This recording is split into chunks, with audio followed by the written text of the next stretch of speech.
তো আল্লু অর্জুনের পুষ্পা 3 মুভি চলে এসেছে, মানে পুষ্পা 2, যার অনেকগুলো রিভিউ আমি দেখেছি এবং বিশ্বাস করো একটাও এমন কোনো ভিডিও পাই নাই যেটাতে এই মুভি সম্পর্কে কোনো খারাপ রিভিউ দেওয়া হয়েছে।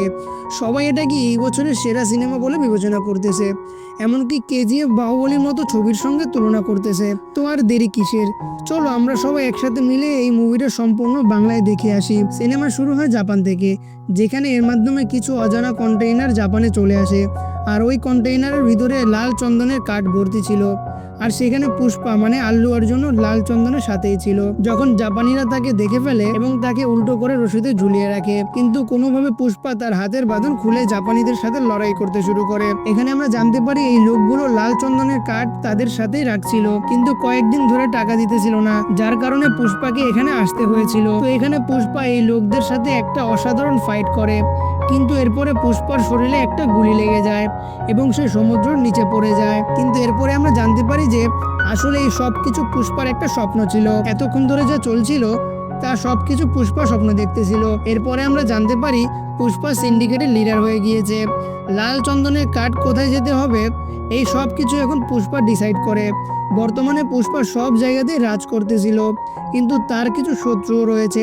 এদের মধ্যে প্রথম নাম্বার হলো বাবর সিং শেখাওয়াত, যে কিনা একজন আইপিএস। পুষ্পা 1 এর শেষে আমরা দেখেছিলাম পুষ্পা কিভাবে তাকে অপমান করেছিল, আর এখন সে তার অপমানের বদলে নিতে যে কোনো কিছুই করতে পারে। এই জন্য সে একটা প্ল্যান তৈরি করে। যখন পুষ্পার লোকেরা জঙ্গলে লাল চন্দনের কাঠ কাটতে যায়, তখন এখানে শেখাওয়াত শ্রমিক সেজে তাদের মধ্যে ঢুকে পড়ে। আর যখন সে এখানে পৌঁছায় তখন তার প্ল্যান অনুযায়ী সে সবাইকে অ্যারেস্ট করে নেয়, কারণ লাল চন্দনের ব্যবসায় সবসময় পুষ্পা বেঁচে যেত। এর কারণ হলো তাদের কাছে কোনো সময় প্রমাণ ছিল না যে এগুলো পুষ্পাই করেছে। এরপর শেখাওয়াত এই শ্রমিকদের খুব বাজেভাবে মারে, আর এই 230 জন শ্রমিককে সে জেলে ভর্তি করে নেয়। তো এরপরে এন্ট্রি হয় পুষ্পার, যে কিনা পুলিশ স্টেশনে এসেছিল, কিন্তু সেখানে শেখাওয়াত উপস্থিত ছিল না। তো এখানে পুষ্পা সব শ্রমিকদের নিতে আসেনি, শুধু এসেছিল শ্রীনুকে নিতে, কারণ আজ তার বিয়ে ছিল। তো যখন সে শ্রীনুকে নিয়েই যাচ্ছিল তখন সে দেখে শ্রীনুর শরীরে অনেক আঘাতের চিহ্ন রয়েছে। এরপরে সে সব শ্রমিকদের শরীরে শ্রীনুর মতো আঘাতের চিহ্ন দেখলো। তো এটা দেখে তার মাথা অনেক গরম হয়ে যায়, কারণ শেখাওয়াত ওই জঙ্গলে পুষ্পার শ্রমিকদের অনেক বাজেভাবে মেরেছিল, যার কারণে তারা খুব আহত ছিল। এরপর পুষ্পা ওই পুলিশ অফিসারদেরকে বলে শেখাওয়াত আমার লোকদের উপরে হাত তুলেছে, যার মানে শেখাওয়াত আমার উপর হাত তুলেছে, আর তাই সে সব শ্রমিকদের নিয়ে এখান থেকে নিয়ে যাবে। যেটা শুনে পুলিশ অফিসার তাকে বলে আপনি সবাইকে যদি এখান থেকে নিয়ে চলে যান তাহলে আমার চাকরি এখান থেকে চলে যাবে। এরপর সে সবাইকে টাকা দিয়ে কিনে নেয়, কারণ তারা যত টাকা বেতন পেত পুষ্পা তাদেরকে সবাইকে এর দ্বিগুণ টাকা দিয়ে দেয়। তো এরপরে যখন শেখাওয়াত সেখানে পৌঁছায় তখন সে সেখানে কাউকে দেখতে পায় না, যেটা দেখে সে বুঝে যায় পুষ্পা এদের সবাইকে টাকা দিয়ে কিনে ফেলেছে। তো এভাবেই পুষ্পা ইললিগালি কাজ করতে শুরু করে, কিন্তু সে আবার তার শ্রমিকদের অনেক খেয়ালও রাখে, সাথে সে তার স্ত্রী শিবাল্লিকেও অনেক ভালোবাসে। এরপরে শিবাল্লি মন্দিরে পুজো করার জন্য সাথে কিছু গহনা আর মুকুট নিয়ে যায়, সাথে সেই মন্দিরে পুষ্পার সৎ ভাই মুরলিও সেখানে ছিল।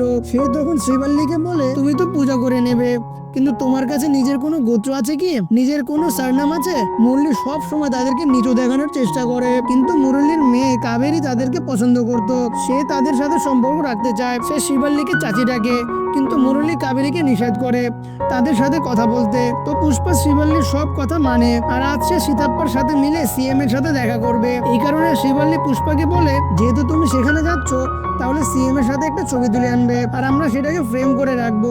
পুষ্পাও শিবাল্লিকে কথা দিয়ে দেয়, কিন্তু যখন সে সেখানে পৌঁছায় সেখানে একটা সমস্যা হয়ে যায়। আসলে সিএম তখন পুষ্পার সাথে ফটো তুলতে চায় না, সে বলে পায়ের চুড়ি যতই সুন্দর হোক না কেন সেটাকে কখনো হাতে পরা যায় না।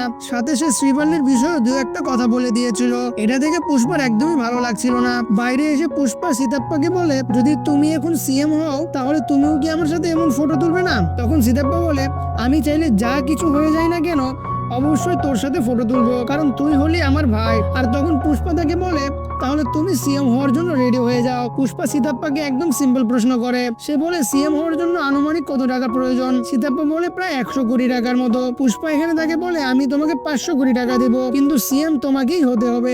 এরপর সীতাপ্পা সেন্ট্রাল মিনিস্টারের সাথে দেখা করতে যায়, কারণ পুষ্পা তাকে বলেছিল সে যেন সেন্ট্রাল মিনিস্টারের সাথে দেখা করে। সেন্ট্রাল মিনিস্টারের একটা ভাইও আছে, আর সীতাপ্পা পুষ্পার কথায় সিএম এর বিষয়ে কথা বলার জন্য সেন্ট্রাল মিনিস্টারের কাছে যায়। সাথে পুষ্পা তাকে এক সোফাও দিয়েছিল, যার ভিতরে 25 কোটি টাকাও ছিল।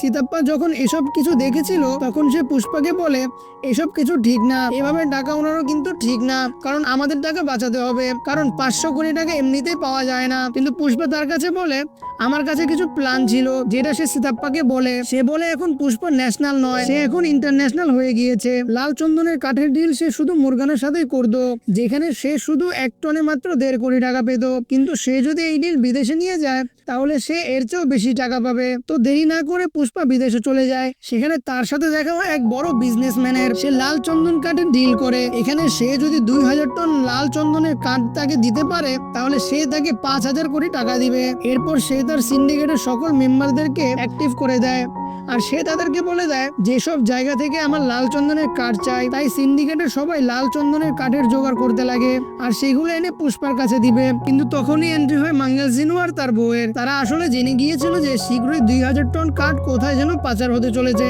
আর তাই সে এই কথা শেখাওয়াতকে গিয়ে বলে যাতে শেখাওয়াত তাড়াতাড়ি তাদেরকে আটক করে ফেলে। আসলে মাঙ্গেল সিনু নিজে পুষ্পার জায়গায় মানে সিন্ডিকেটের প্রেসিডেন্ট হতে চায়। তো শেখাওয়াত যখনই এই খবর পায় সে সব চেকপোস্টের সিকিউরিটি হাই করে দেয়। তখন এই চেকপোস্টের লাল চন্দনের বড় এক ট্রাক সেখানে এসে পৌঁছায়, আর এইবার শেখাওয়াত কোনো রকমই ছাড় দেয় না, সব ট্রাকে আগুন লাগিয়ে দেয়।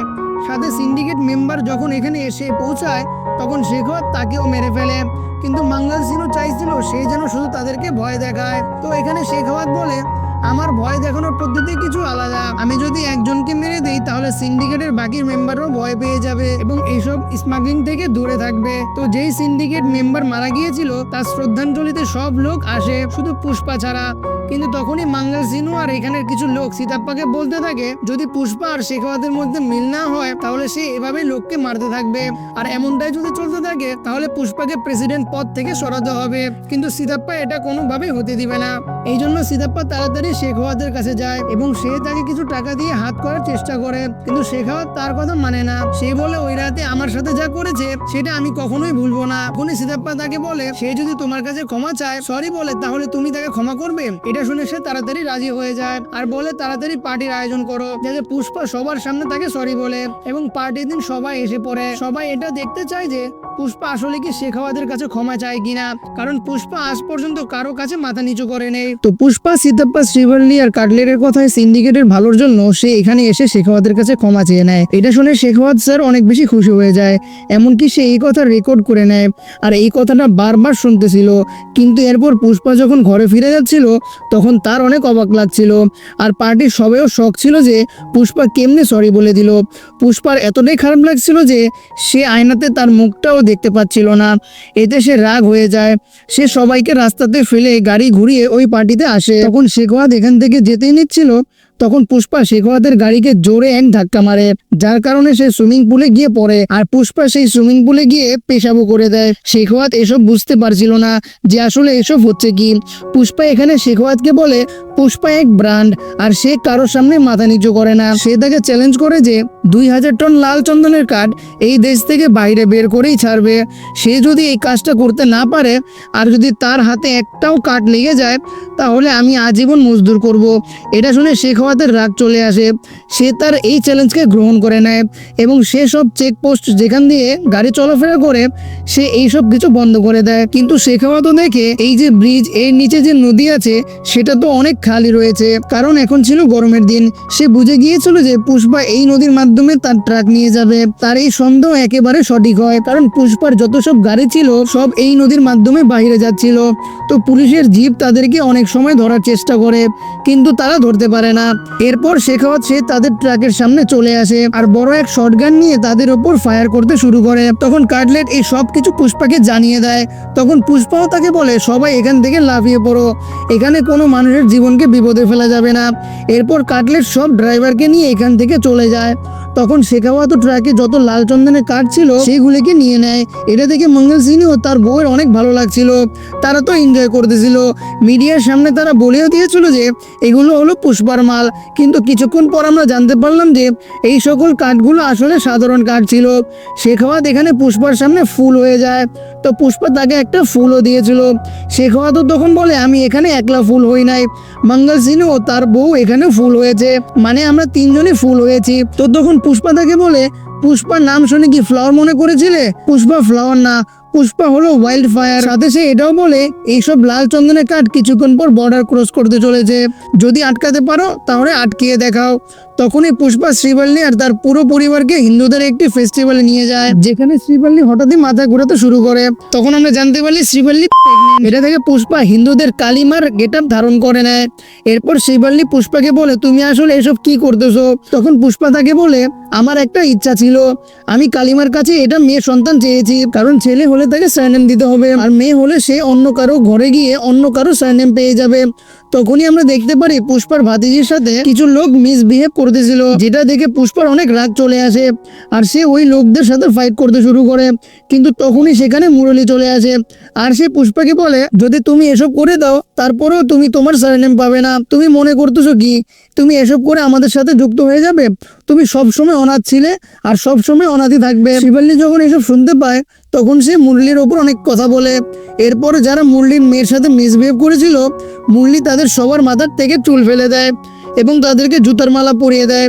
এরপরে আমরা দেখি মঙ্গল সিংহ ও শেখাওয়াত সিএম এর কাছে যায়। তারা তাকে বলে, যদি এই লাল চন্দনের কাঠ বর্ডার ক্রস করে ফেলে তাহলে তোমার সিএম আর সিটও বিপদে আছে, কারণ এতে 2000 থেকে 5000 কোটি টাকার ফান্ডিং আসতে চলেছে, আর এইসব ফান্ডিং এর মাধ্যমে আপনাকে সিএম এর পোস্ট থেকে সরানো হবে। তখন সিএম তাদেরকে বলে দেয় যে এই লাল চন্দনের কাঠ বর্ডার ক্রস করার আগে তোমরা তাদেরকে আটকাও। তো এই সকল কাঠগুলো রামেশ্বরম থেকে শ্রীলঙ্কা যাওয়ার কথা, কারণ রামেশ্বরম থেকে শ্রীলঙ্কা মাত্র 8 কিলোমিটার দূরে। তখন শেখাওয়াত সেখানে পৌঁছে তো যায়, কিন্তু সে লাল চন্দনের কাঠগুলো ধরতে পারে না, কারণ এই সকল কাঠগুলো শিপের নিচে ছিল, যার কারণে শেখাওয়াত তাদের পিছু করে নেয়, কিন্তু সে তাদেরকে ধরতে পারে না। মাল ডেলিভারি হয়ে যাওয়ার পর পুষ্পার কাছে অনেক বেশি টাকা আসে, যেগুলো দেখে পুষ্পা খুবই খুশি হয়ে যায়। এইসব টাকা এমএলএ এর জন্য সব সোফার ভিতরে প্রবেশ করানো হয় আর সব সোফাগুলোকে এমএলএ এর কাছে পাঠিয়ে দেওয়া হয়। মানে এখানে সব এমএলএদেরকে পুষ্পা কিনে নিয়েছে। তো শেখাওয়াত স্যারের অনেক খারাপ অবস্থা ছিল, কারণ এখন তার হাতে কোনো কিছুই ছিল না। এখন তো তার ট্রান্সফার হওয়া একদম নিশ্চিত, কারণ এখন তাদের কাছেও সরকার থাকবে না, সরকারও পুষ্পার হয়ে যাবে। তো শেখাওয়াতের কাছে যেই নকল কার্ড ছিল সে এগুলোতে আগুন লাগিয়ে দেয়। যেহেতু সে অনেক মদ খেয়ে ফেলেছিল তাই সে এখানে থেকে যায়। এরপর সেখানে একটি বড় ব্লাস্ট হয়ে যায়, যার কারণে শেখাওয়াত সেখানেই মারা যায়। কিন্তু তার ডেড বডি কোথায় আছে সেটা আমাদেরকে দেখানো হয়নি। এর কিছুদিন পর দেখা যায় সিএম এখানে বদলে গিয়েছে। সিএম এখন সীতাপ্পা হয়ে গিয়েছে শুধুমাত্র পুষ্পার কারণে, কারণ সে সব এমএলএদেরকে কিনে নিয়েছে। যেহেতু পুষ্পা তার স্ত্রীকে ওয়াদা করেছিল যে 24 জুলাই সিএম তার নিজের ঘরেই আসবে, তার সাথেও খাবার খাবে এবং তার সাথে ফটো তুলবে। তো আজ হচ্ছে 24 জুলাই আর সীতাপ্পা এখানে আসে এবং পুষ্পার সাথে ফটো তুলে। তখন সীতাপ্পা শ্রীবল্লীকে বলে, তোমার এক ফটোর কারণে আজ আমি সিএম হয়ে গিয়েছি। পুষ্পা আজকের দিনটা এই জন্য সিলেক্ট করেছিল কারণ আজ শ্রীবল্লীর জন্মদিন, এই জন্য এখানে ছোট একটা সেলিব্রেশন হয়। ওখানে সীতাপ্পা সিএম হয়ে গিয়েছে, কিন্তু সব জায়গাতে পুষ্পা রাজ করতেছে, সব লোক তাকে মানতে শুরু করেছে। এরপর একদিন পুষ্পার ভাবি মানে মুরলের স্ত্রী সে পুষ্পার ঘরে আসে। সে তাকে বলে কাবেরীকে কিছু লোক কিডন্যাপ করে নিয়ে গিয়েছে আর তার বদৌলতে তাদের কাছ থেকে 2 কোটি টাকা চায়, আর যদি তারা এই টাকা না দেয় তাহলে তারা কাবেরীকে মেরে ফেলবে।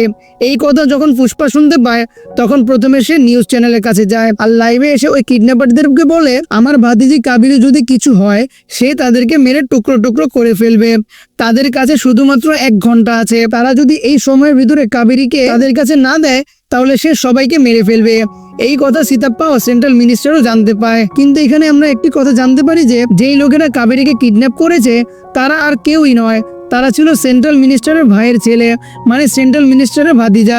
এই জন্য এখানে সেন্ট্রাল মিনিস্টার সীতাপ্পার মাধ্যমে পুষ্পার কাছে কল করে, তারা তাকে বলে যে সেন্ট্রাল মিনিস্টারের ভাতিজা হয় তাই সেই যেন তার সাথে কিছু না করে, আমরা খুব শীঘ্রই তার সাথে কন্ট্যাক্ট করে কাবেরীকে ছাড়িয়ে নেব, যদি সে তার কাছে কিছু করেও দেয় তাহলে সে যেন তার সাথে কিছু না করে। কিন্তু পুষ্পা তাদেরকে বলে, আমার এতে কিছু যায় আসে না, সেন্ট্রাল মিনিস্টার তোমার গোল্লায় যাক আর সীতাপ্পা সিএম তোমার গোল্লায় যাক, আমার কারোর সাথে কোনো ধরনের লেনদেন নাই। তখন সেন্ট্রাল মিনিস্টারের ভাতিজা পুষ্পার কাছে আবার 10 কোটি টাকা চায় আর একা পুষ্পাকে তার আড্ডাতে ডাকে। পুষ্পা সেটা মেনে নেয় এবং হেলিকপ্টারে করে সেখানে পৌঁছেও যায়। এখানে পৌঁছার পরেই প্রথমে সে শটগান দিয়ে ফায়ার শুরু করে, কিন্তু পরে মিনিস্টারের ভাতিজা পুষ্পাকে বলে, তোর ভাতিজির সামনেও গান পয়েন্ট আছে তাই তোকে একটু শান্ত থাকতে হবে, যার কারণে পুষ্পা তাকে তার বন্দুক দিয়ে দেয়। এরপরে এই লোকগুলো পুষ্পাকে অনেক বাজেভাবে মারতে থাকে। তারা ভালো করেই জানতো যে পুষ্পার হাত বাঁধা অবস্থায় সে অনেক কিছু করতে পারবে আর সবাইকে মারতেও পারবে, এই জন্য তারা এইবার কোনো রকমের রিস্ক নেয় না। তারা এবার পুষ্পার হাতও বাঁধে সাথে তার পাও বেঁধে ফেলে। ফেলে। এরপর তারা আবার কাবিরের সাথে অসভ্যতামি শুরু করে। এটা দেখে পুষ্পার অনেক বেশি রাগ চলে আসে, তাই সে উড়ে উড়ে সবাইকে মুখ দিয়ে কেটে কেটে মারতে থাকে। তো এরপর সে তার বাপের সামনে তার ছেলেকে মেরে ফেলে, তার সাথে বাপকেও মেরে ফেলে। এইসব কথা যখন মিনিস্টার জানতে পারে তো সে তখন একদম পাগল হয়ে যায়। এর পরের সিনে আমরা দেখতে পারি পুষ্পা যখন তার ঘরে থাকে তখন তার ঘরে মুরলি চলে আসে। মুরলি তখন তার ভুল বুঝতে পারে, তাই সে পুষ্পা আর পুরো ফ্যামিলিকে সরি বলতে এসেছিল। সে বলে, আমি এখন ভালোই করে বুঝে গিয়েছি যে আপনারা আমার আসল পরিবার। আমি এখানে এসেছি কাবেরীর বিয়ের কার্ড দিতে, কারণ তার বিয়ে হতে চলেছে। আর কাবেরী আমাকে বলেছিল যদি পুষ্পা চাচা এই বিয়েতে না আসে তাহলে আমি বিয়ের মঞ্চেই বসবো না। তখন শিবল্লী পুষ্পাকে বলে, সব কার্ডে এখানে তোমার মায়ের নামের সাথে তোমার নাম, সেটাতে আবার তোমার পিতার নামের সহিত। এটা দেখে পুষ্পা অনেক বেশি ইমোশনাল হয়ে যায়, তার আশেপাশে ভিড় লেগে যায় তাকে চুপ করানোর জন্য, কারণ পুষ্পাকে এরকম কাঁদতে অনেক কম লোকই দেখেছে। পরে পুষ্পাও তাকে ক্ষমা করে দেয় আর পুরো ফ্যামিলির সাথে সে কাবেরীর বিয়েতে পৌঁছে যায়।